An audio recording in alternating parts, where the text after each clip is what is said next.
fourth and last guest of this panel, Professor Dr. Nagma Parveen. Served as professor at the Women University Multan.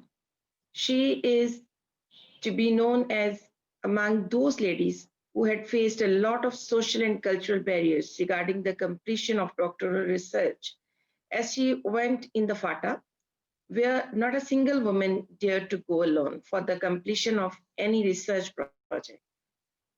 So I welcome Dr. Nagma, the author of so many books.